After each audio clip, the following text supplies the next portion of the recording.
Thanks so much for inviting us in on this Wednesday. Just ahead, the potential power of a Super Bowl spot.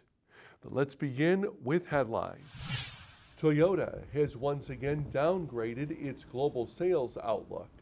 The world's biggest automaker now says it will sell 8.25 million vehicles for the current fiscal year ending March 31st. It is the second time Toyota has lowered its forecast. The company originally set a target of 8.7 million. Toyota, citing lower production due to semiconductor bottlenecks and COVID-19 interruptions for the decrease in sales. The news coming as Toyota reported quarterly operating profit fell 21% to $6.8 billion in the 3 months ending December 31st. Revenue dipped 4.5% to $67.7 billion. Meanwhile, Honda says lower incentives on American vehicles are helping the automaker weather the global chip shortage and COVID-19.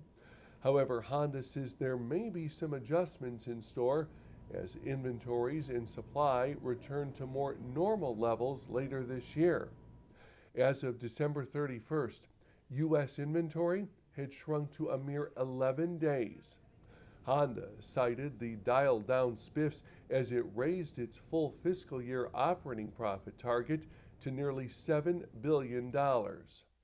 Honda previously predicted operating profit of $5.7 billion. The new target comes even as Honda reported operating profit slid 17% to $2 billion in the latest quarter. Revenue dipped 2.2% to $32.1 billion. Turning to Tesla, the automaker says a California agency intends to sue the company and allege systematic racial discrimination and harassment at its Fremont factory.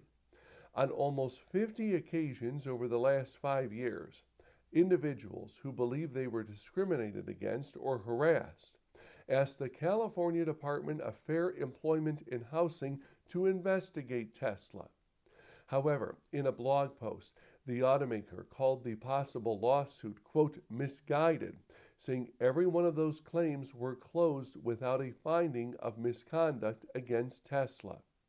As we reported, former workers at the Fremont factory have filed numerous lawsuits alleging racial discrimination and sexual harassment. And the international bridge between Detroit and Windsor, Ontario remains closed today. That after protesters have created a blockade on the Canadian side of the Ambassador Bridge.